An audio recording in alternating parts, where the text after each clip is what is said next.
num lugar que todo mundo tem um sonho de conhecer, o sonho americano. Eles vieram para cá, e é por conta da vida deles, do atender do chamado deles, que nós estamos aqui hoje. Nós estamos aqui com esse prédio, com essa visão, porque um homem e uma mulher decidiram ouvir a voz de Deus. E nós estamos chamando aqui essa noite o nosso pastor, pastor Felipe, pastor Alegria. Um aplauso, honra ao nome do Senhor Jesus.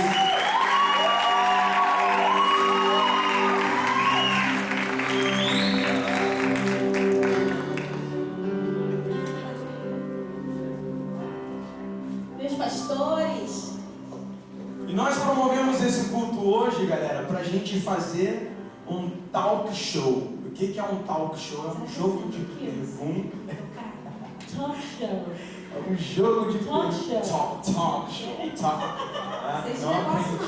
show. Mas é um jogo de perguntas e respostas. E dentro de perguntas e respostas, a gente lançou para vocês um WhatsApp. Muitas perguntas foram enviadas. Algumas... nem líderes. Queria conhecer, veio uma pergunta muito boa. Como é que foi a juventude de vocês dois no Evangelho? Como é que era? O que vocês faziam? Eu acho que a nossa juventude foi bem diferente. Eu cresci no Brasil, eu cresci numa igreja anglicana. Na realidade, eu cresci em volta do mundo, mas a minha juventude, dos 11 anos até os 19, eu cresci aqui no Rio de Janeiro, fazia parte de uma igreja anglicana em Botafogo. E a filha do reverendo e a gente dava fugidinha nos cultos. Depois que terminava o culto anglicano, a gente dava uma fugidinha e ia para um culto que era da Nova Vida, mesmo a igreja Nova Vida aqui, que naquela época era com fugidinha, né? Eu estava vendo o coração de hoje em dia não precisa, mas naquela... Se você tivesse numa igreja anglicana, eu até entenderia. Mas a gente fugia lá e lá o louvor era maravilhoso, levantava as mãos, era um negócio fantástico. Eu acho que Deus iniciou uma boa obra naquele momento na minha vida. Eu não sei como é que foi a sua juventude. Bem diferente. Eu não fui criada dentro de um lar evangélico. E a minha irmã me entregou Jesus. Ela, sabe, me falou sobre, apresentou Jesus para mim e várias vezes. Então demorou para mim entender tudo, mas quando eu entreguei 180, sabe? E eu fui muito radical. Eu tinha 18 anos e a minha conversão foi muito radical mesmo. Eu fui 100% mudando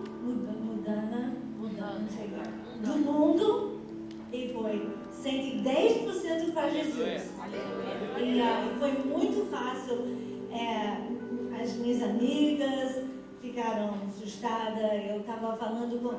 E eu entrei numa igreja pequena e não tinha muitos jovens. Foi eu e talvez mais dois mais jovens. Então eu não tinha muito comunhão, mas não me importa tanto. Eu fui muito sozinha, mas mesmo assim eu entrei. Eu estava no estudo bíblico toda noite, adultos, jovens, crianças, não importa quem foi, eu realmente estava lá.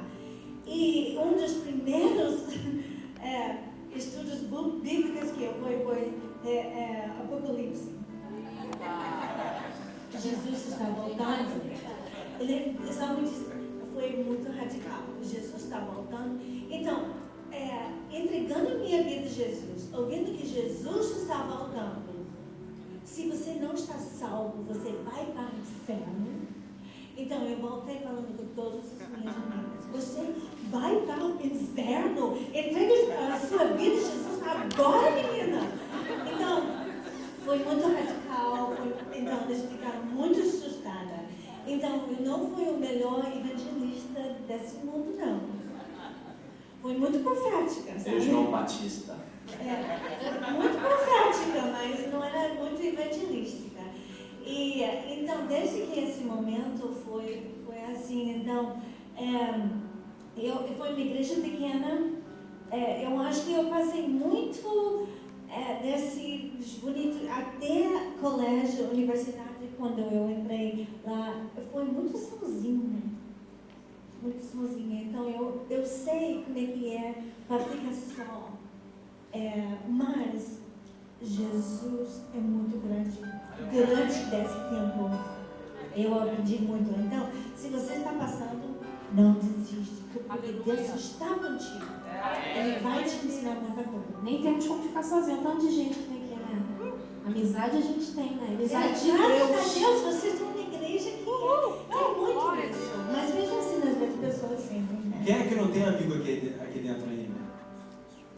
Todo mundo já tem amigo aqui dentro, já entra já fazendo amizade aqui, né? É uma igreja família, amém? Pastor, eu queria fazer uma pergunta de jovem, mas eu não consegui entender direito, aí eu fui perguntando e para contextualizar, é assim, a pergunta é, posso ser um jovem comum e ter experiências incríveis com Deus? Mas eu perguntei, o que é jovem comum? E aí, contextualizar assim, um jovem que é normal, tem o seu dia a dia, sua rotina, estuda, trabalha. Eu posso ser um jovem com esse perfil e poder ter experiências incríveis com Deus.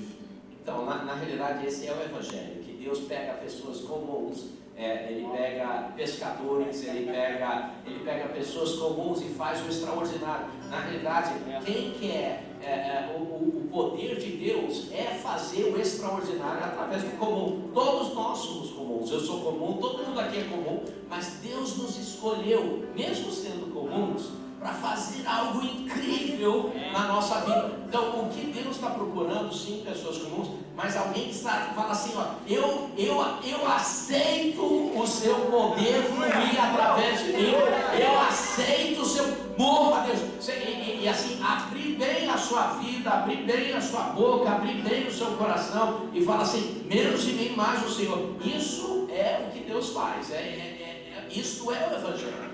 Respondi? Eu acho que uma coisa importante que vocês estão numa igreja, vocês estão em grupos de GTs, vocês têm pessoas que estão juntos com vocês. Então, se vocês estão fazendo algumas coisas esquisitas e fora não sei, fora do comum, ou fora esquisito, bem estranho, vocês têm pessoas que falam, vai estar te dando um aviso, né? Exatamente, graças a Deus, entende? Então, no meu posição, eu não tinha ninguém falando comigo. Então, Lilian, talvez você pode falar bem mais gentil com os seus amigos. Então, eles não falaram nada comigo. Então, isso é que bom que vocês têm. Uma coisa legal aí agora, pastora Renê, vai essa pra gente. É que você falou que a gente tem pessoas ao lado que pode dar aquela cutucada, né? Poxa, olha isso, olha aquilo. E nós, jovens, adolescentes, para nos orientar, nos botar no lugar, no eixo novamente, né? E nós, jovens, adolescentes, nós somos facilmente atraídos pelas coisas do mundo, né? Por exemplo, uma modinha. Lança uma modinha aí, sei lá, o cabelo diferente, ou qualquer coisa assim fora do comum, uma coisa que querem experimentar, e saem experimentando, e fala para outra, quer todo mundo experimentar aquilo, a gente acaba, né, indo por aquele caminho também, os maridos vai com as outras, né? Acaba a gente saindo dos nossos eixos ali. O que você, pastor, aconselha pra gente ter raiz na nossa juventude e não ser facilmente atraído pelas coisas do mundo? Bom, eu acho que sempre tem no seu relacionamento com Jesus. Se Jesus está no seu lado, que realmente o Espírito Santo está conosco, então você iria vestir daquele modo, você iria falar sobre aquelas coisas.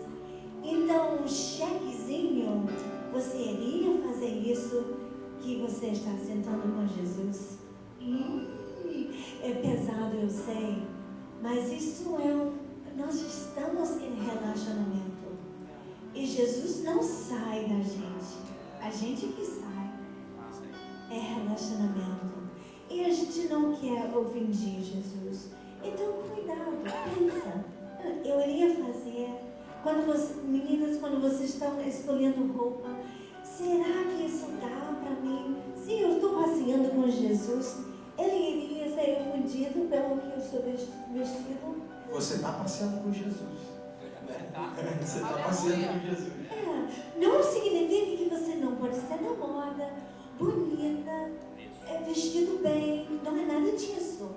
Mas você sabe o que eu estou falando, né? A gente entende. Exatamente. A gente está indo para o próximo quadro. A gente estava falando agora de juventude. Vamos falar sobre relacionamento. Alguém tem alguma pergunta sobre juventude? Levanta sua mão, vai chegar o microfone para você. E aí, pessoal, vamos animar. Sacode quem está do teu lado e fala assim: anima! Em nome de Jesus!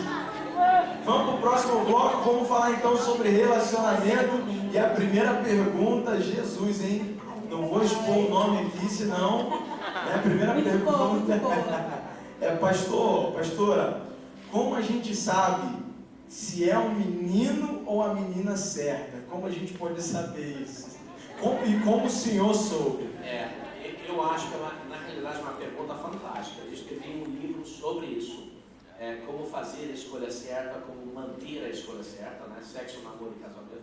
Deve estar ali, recomendo para vocês pegarem, mas o que atrai basicamente, muita gente erra nisso.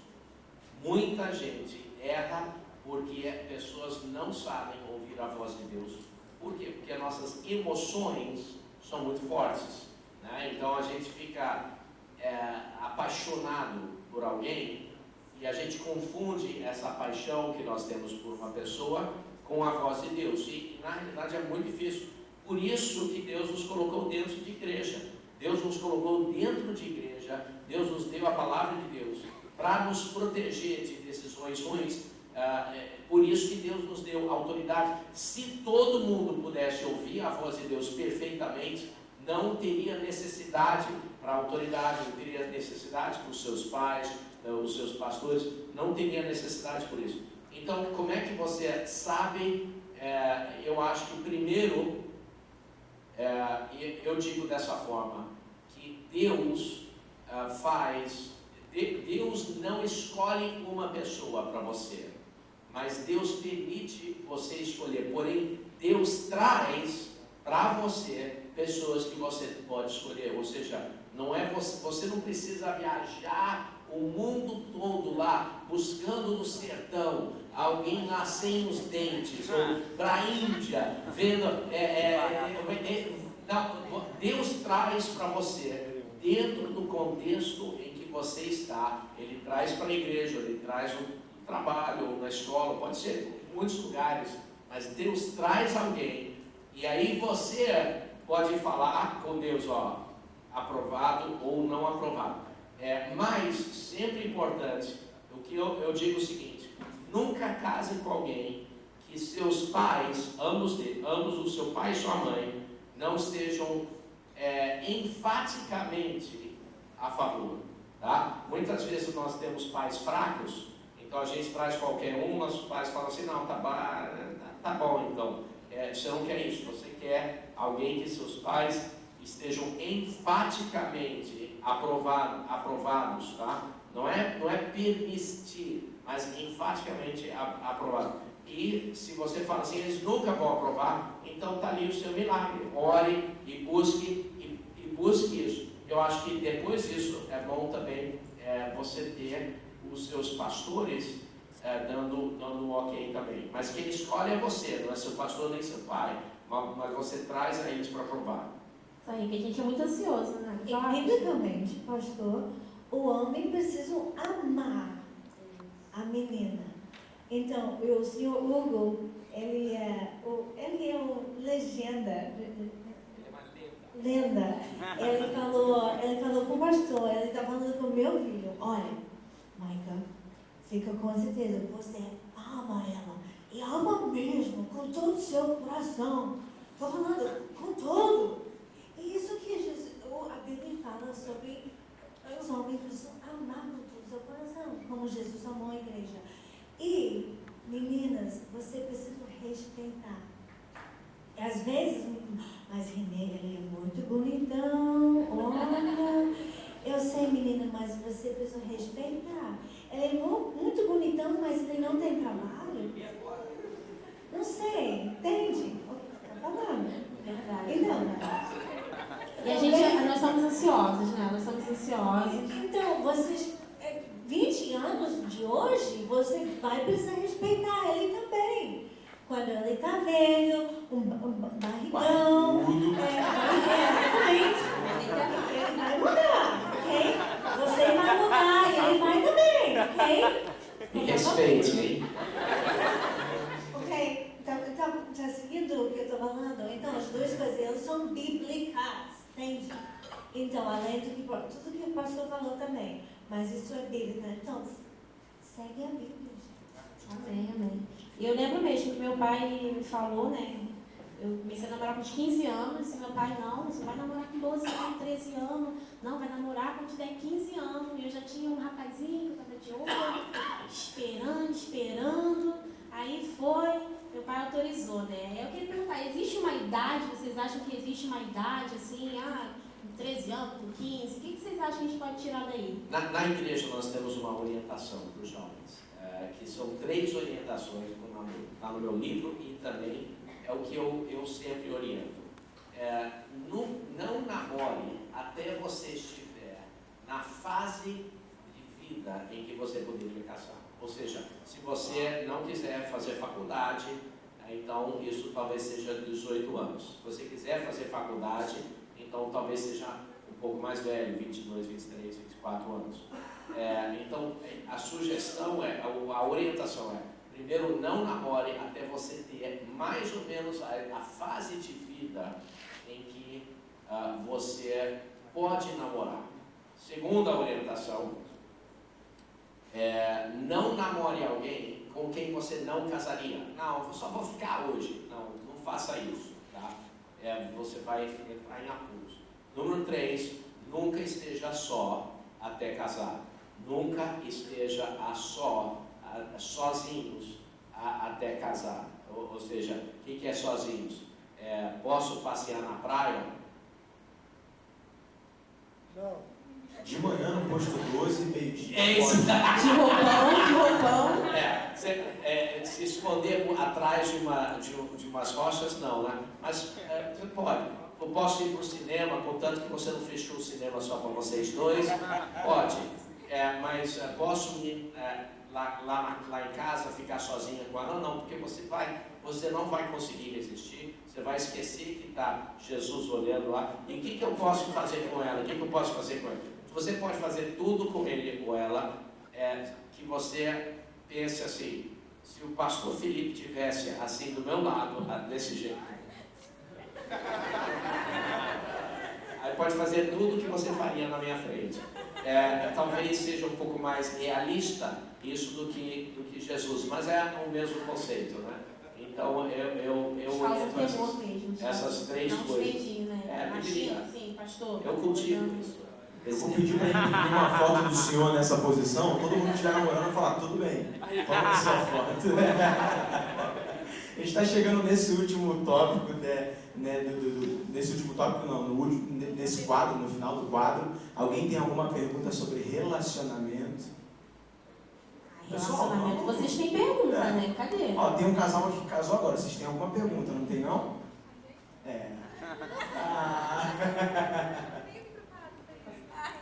Ali atrás, tem. Casar.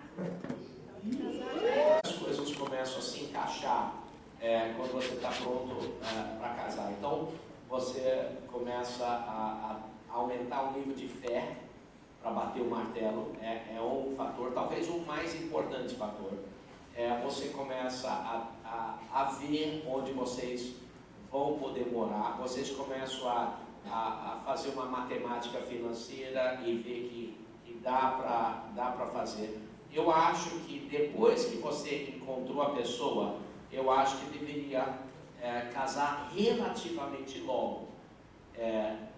Tipo, quinta-feira não, né? Mas, então, relativamente logo, porque se você tiver um namoro longo, também você vai queimar com paixão um pelo outro e você vai acabar caindo em pecado. Então, eu conheci a Renê por 2 anos e já sabia que eu queria casar com ela desde o primeiro dia que eu vi ela. Mas a gente era amigo e a gente começou a namorar. Namoramos 6 meses, depois noivamos 6 meses e depois casamos. Então o período de namoro foi 6 meses, o período de noivado foi 6 meses e aí nós casamos. E aí a gente já queria tocar para frente a nossa vida e aí a gente teve filhos. 1, 2, 3, 4, 5. Não, 5 não, 4. Alguém tem mais alguma pergunta?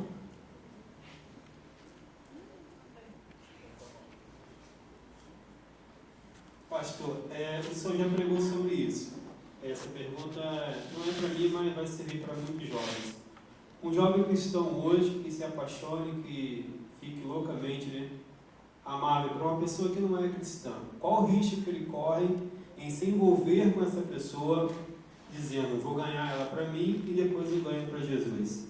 Então, não faça isso. Isso é uma das coisas que a gente sabe, é uma das coisas especificamente lidadas na Bíblia, de não ter jugo desigual. E eu diria que não é apenas casar com não crente, é casar com um crente de meia tigela, é a mesma coisa. Então, eu acho, está muito claro na Bíblia, que a gente não deveria nos unir em jugo desigual, que significa namoro ou casamento, não deveria fazer. E se você fizer, talvez tenha consequências muito ruins.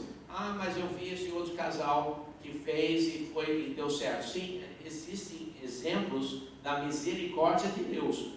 Quando alguém fez algo exatamente contrário à palavra de Deus, mas Deus foi bom e perdoou e deu um plano bom para a vida deles.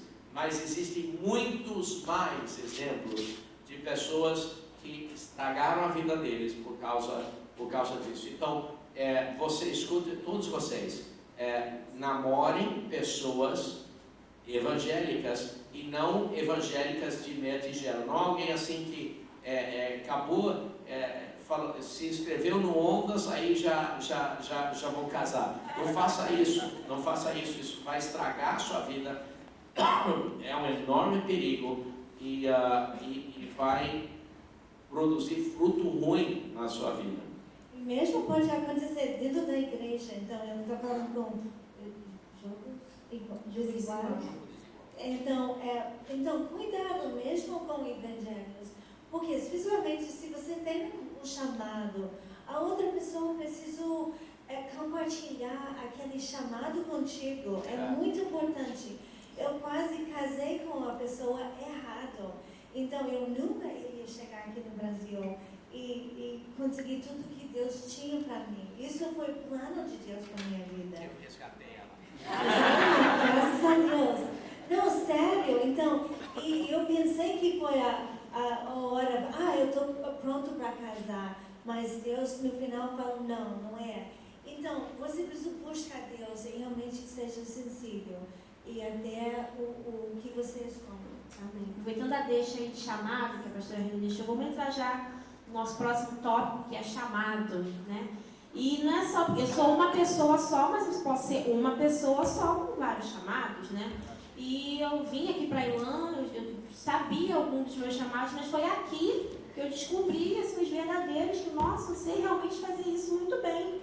E vocês, assim, o que vocês acham que a gente pode fazer para a gente descobrir o nosso chamado? Porque eu sei que tem gente aqui que talvez não saiba ainda o próprio chamado, né? Eu diria o seguinte, que todo mundo tem um chamado. Todo mundo. Se você é vivo, você tem um chamado. Talvez você não saiba seu chamado, mas todo mundo tem um chamado de Deus. Deus tem um plano para a vida de cada um. Às vezes é pregar o evangelho, ou pode ser outras coisas.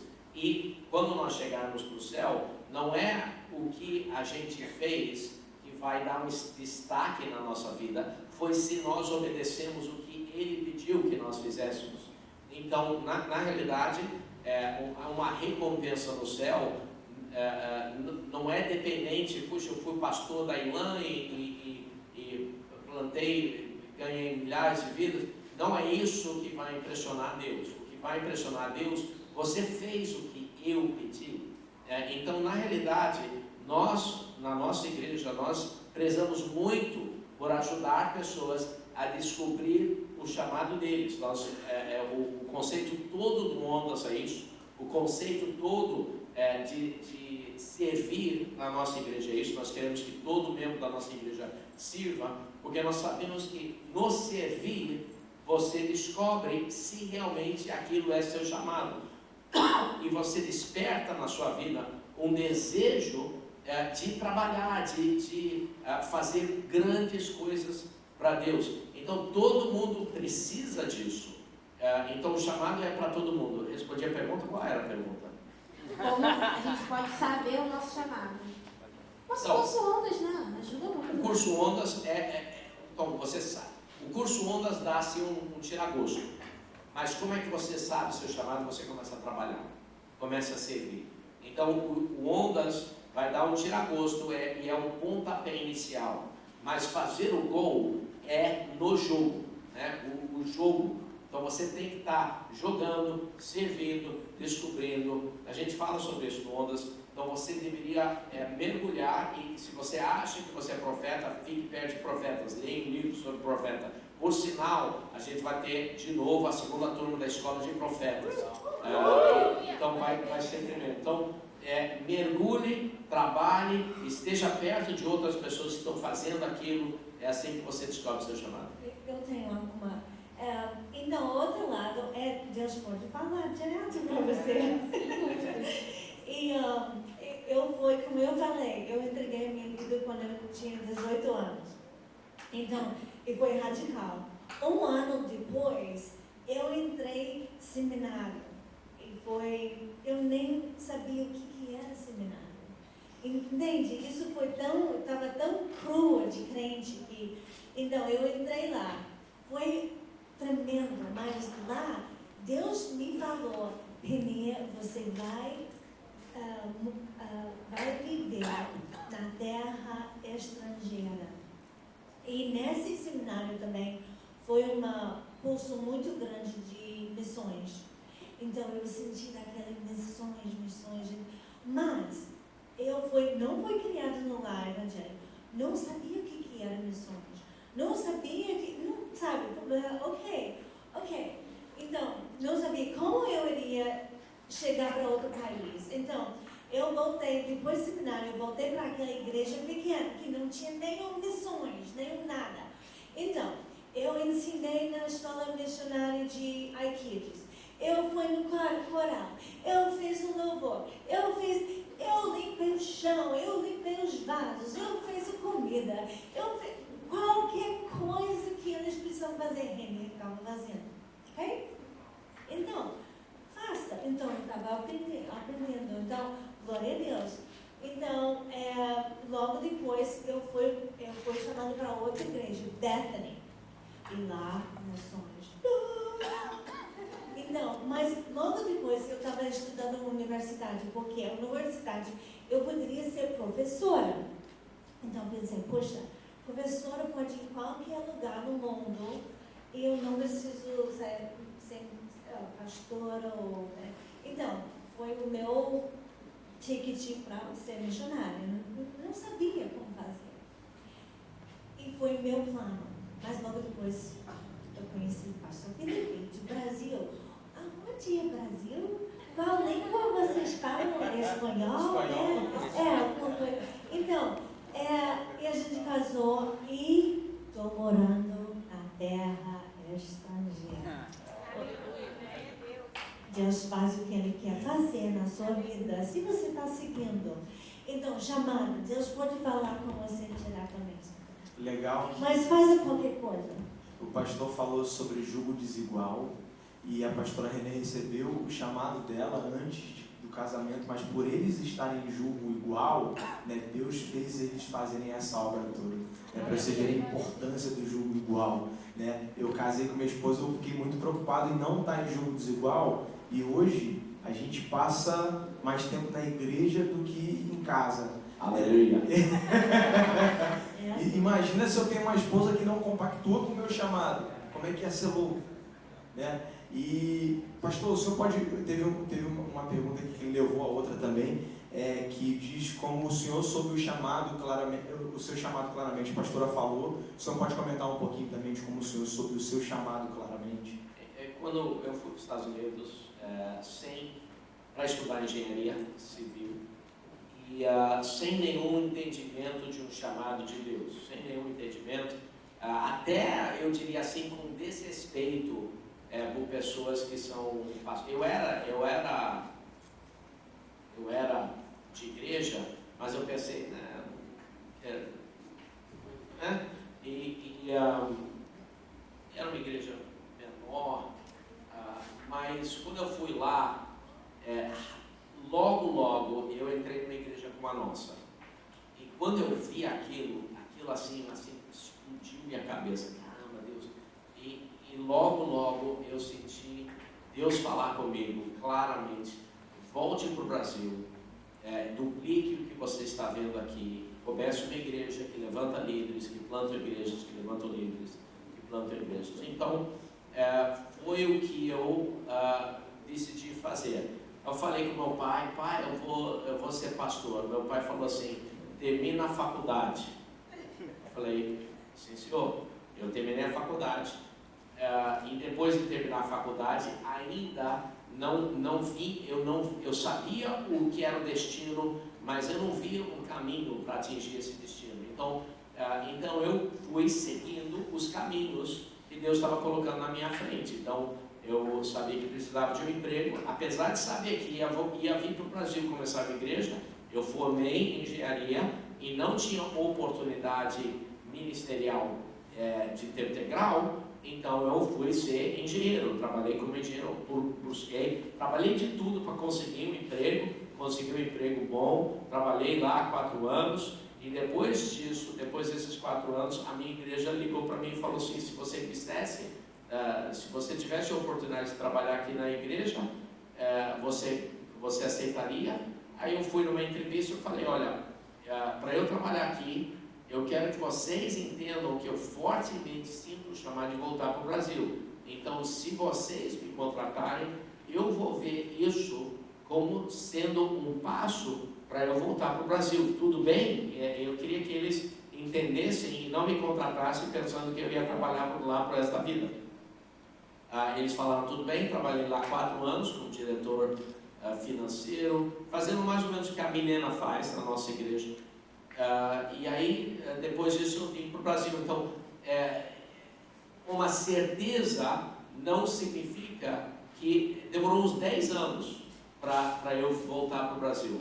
Então, eu tinha uma certeza, mas ainda precisava passar por muitas coisas. E Deus usou todas essas coisas na minha vida. Então, às vezes eu vejo pessoas que têm uma certeza e aí quer fazer um curto-circuito e aí colhe o fruto quando ainda está verde, e aí é um fruto amargo, difícil. Às vezes, já viu aquele fruto que você colhe cedo demais, ele nunca amadurece, ele vai de verde até podre, direto. E muitas pessoas fazem isso. Então, cuidado, porque Deus tem planos e estágios, etapas para a sua vida que são importantes. Só um bichinho, uma joaninha. Tira a joaninha aí. Não joga a joaninha pra mim, não.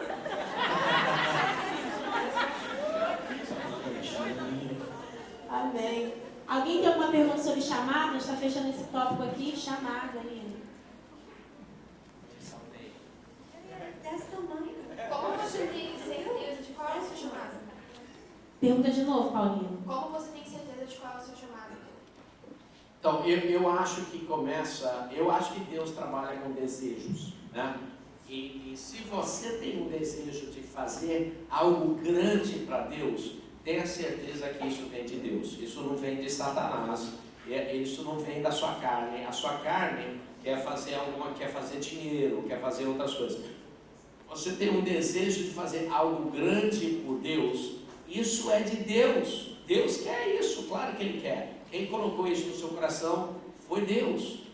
Então, parte dali. E aí, você tem que procurar preparo para isso. Então, você vai procurando preparo. A nossa igreja, aí já foi, deve ter sido 88 que eu recebi o chamado, 89 talvez, que eu recebi o claro chamado. Já rolou, 32 anos desde então, e a gente ainda não chegou ao que eu vi nesse chamado. Então, ainda estou passando por etapas na minha vida. Então, como é que você tem certeza? Se você tem o desejo de fazer algo grande para Deus, já é a certeza, já é o seu chamado. Siga, corra por isso, tá? Alguns chamados vão exigir todo o seu tempo, onde você não pode fazer outras coisas, mas muitos chamados, especialmente no início, você segue o seu chamado enquanto você faz outras coisas também. E aí, talvez chegue como eu cheguei agora,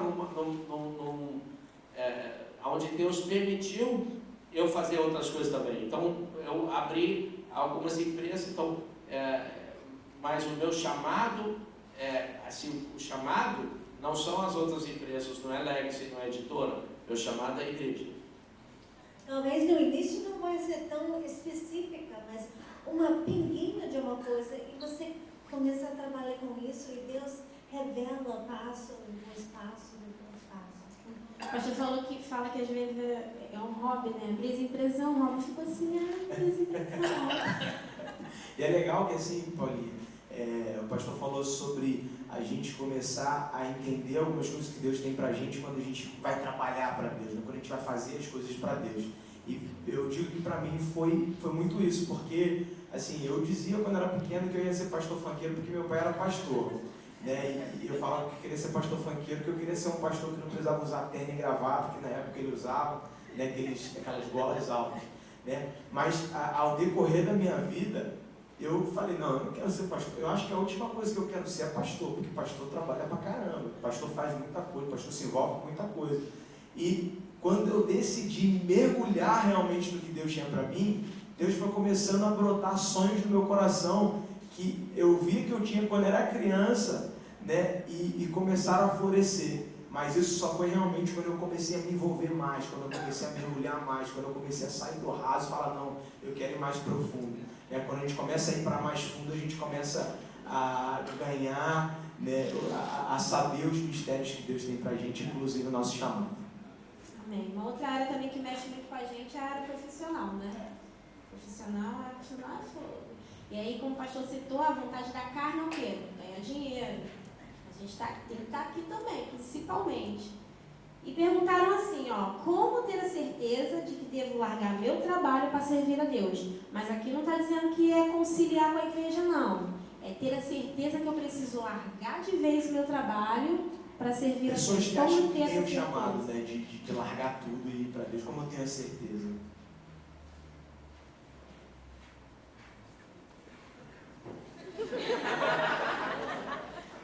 Boa pergunta, hein? Boa pergunta que fez. Então, eu volto para como é que a gente escuta a voz de Deus. Eu fiz isso, né? Eu larguei um trabalho bom, com bastante dinheiro, e eu tinha um carro Volvo Turbo legal. Não, a Renê tinha um carro Turbo Volvo bacana, eu tinha um carro esportivo grandão, fantástico, parecendo 300 anos atrás da que tem agora. E a gente tinha uma casa grande, e aí eu senti que estava na hora. Eu verifiquei isso com os meus líderes, né? Eu pedi permissão para o pastor Larry Stockstill. Ele falou, tem certeza? Eu falei, eu tenho. Ele falou, tá bom, então o seu último dia é terça, não sexta. E aí eu tive que correr. Eu acho que alguns erros que jovens pensam que a provisão de Deus vai vir fácil. E não é. Você ainda tem que ralar, tem que correr atrás. Domingo vou pregar sobre o homem no tanque de Betsaida, que ficou lá 38 anos esperando uma cura. Ele ouvia que outras pessoas tinham cura e Jesus perguntou assim: mas você quer ser curado? E ele nem respondeu isso, ele levantou mais desculpas. Então, como é que você sabe se está na hora certa? Você tem que ter um plano. Então você tem que ter um plano de como vai ser. Fé é uma certeza, mas ela acompanha um caminho. Então você vê parte do caminho e você anda naquele caminho. Você às vezes não vê o caminho todo, mas você tem que ter alguns passos e começar a caminhar nessa direção. Então, mas começa com fé. Começa com fé. Isso inclui a família toda, às vezes. A gente mudou para cá. Eu não falo português, meus filhos não falaram, e a gente dizia, olha, parece que a gente não vai ter dinheiro para uma escola inglês, né? Ok, vamos colocar eles numa colégio na rua, ok. A gente andou lá, Júlia chorou todos os dias, e quando Júlia começou, Michael começou a chorar, ok, tchau, eu deixei eles lá chorando, mas isso é um ato de fé. Então, para mim também. Então, e a professora está falando, e disse, ok, tchau. Eu não sei o que ela estava falando, não entendi nada. Foi Então, duro. ok, tchau. O início foi assim mesmo. Então, é fé. Então, às vezes tem coisas que você não sabe que vai acontecer, que acontece. Tem coisas que, ok, vai ser assim. Então, Pastor, uma pergunta, que é a última pergunta desse quadro profissional, e a gente vai para o último quadro, né? Como conciliar a vida ministerial com a vida profissional? Você diz alguém que não é tempo integral no ministério, por exemplo? Isso. Então, olha, não tem nada mais importante na vida do que a eternidade, né? Então, nós estamos aqui na Terra um tempinho, um tiquinho pequeno de tempo, talvez 70 anos, talvez 80 anos, talvez 90 anos aqui na Terra, mas esses 50, 60, 70, 80, 90 anos que a gente viver aqui na Terra vão fazer uma diferença enorme. Nesses anos você vai ter a oportunidade para ser usado para mudar a eternidade de muitas outras pessoas. Então não tem 50 mil reais, 100 mil reais que vale isso, não tem. Esse período aqui na Terra é um período pequeno, mas desproporcionalmente importante diante da eternidade, não só para a nossa vida, mas para a vida de todo mundo que está em volta de nós. Então não existe nada mais importante do que o que você está fazendo para a eternidade. Então eu acho que você deveria pensar o seguinte, cara, se você é advogado, você tem que pensar, eu sou missionário disfarçado de advogado. Se você é policial, você é missionário disfarçado de policial. Se você é engenheiro, você é um missionário disfarçado de engenheiro. Se você é uma professora, você é um missionário ou missionária disfarçada de professora. Porque o que nós fazemos para avançar a eternidade não tem nada mais importante do que isso. Tá? Então, como é que você concilia? Você vai fazer as coisas na sua carreira da melhor maneira para você conquistar respeito para poder avançar a eternidade. Se você for um engenheiro péssimo,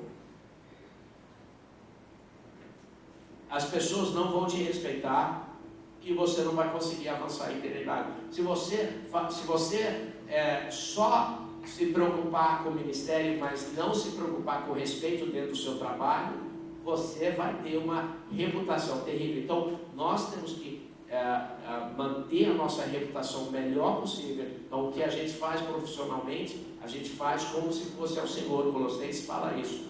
Nós trabalhamos com toda a nossa garra, todo o nosso coração, fazendo o que nós estamos fazendo agora, mas nunca esquecendo que o que é mais importante é a eternidade. Amém. Vamos para a última pergunta? O tempo corre, tá tão bom, né? Porque na verdade a gente tem muita coisa a perguntar, muita coisa para aprender, mas o tempo é curto. Mas essa pergunta aqui é muito boa, nossa última pergunta, tá? Sobre vida ministerial. Como ser um jovem que pode promover um avivamento hoje, nos nossos dias? Como ser esse jovem? O que a gente precisa fazer para promover esse avivamento? Eu diria o seguinte: Deus quer avivamento? Deus quer avivamento? Uma pergunta para vocês: Ele quer ou não quer? Claro que Ele quer. Claro que Ele quer. E como é que Deus vai impulsionar um avivamento? Ele vai usar pessoas. A única pergunta é se você é uma dessas pessoas ou não. Essa é a única pergunta. Deus, na realidade, está tendo avivamento aqui no Magacha. Está tendo avivamento, né? Quantos de vocês, 3 anos atrás, quantos de vocês não eram de igreja? Muitos de vocês não eram de igreja. Está tendo avivamento. Esse avivamento se estende para dentro da sua família, se estende para os seus amigos. Então a pergunta é: você quer ser usado para avançar o avivamento de Deus? Ou você quer ficar sentado e assistir o avivamento passar? Essa é a pergunta. Querido, vocês estão na idade agora de vocês fazerem. A minha idade é de preparar vocês, mas é a sua idade de fazer. A sua idade é de agarrar e fazer acontecer. E Deus está procurando quem é que Ele vai falar assim: eu recebo 100% do plano de Deus para a minha vida, eu recebo 100% do mover do Espírito Santo movendo na minha vida. Ele está procurando você. Aleluia. Aleluia, pastor. Obrigado. Essa é a nossa última pergunta. E eu creio que Deus realmente quer promover um avivamento muito grande nesse lugar. Obrigado.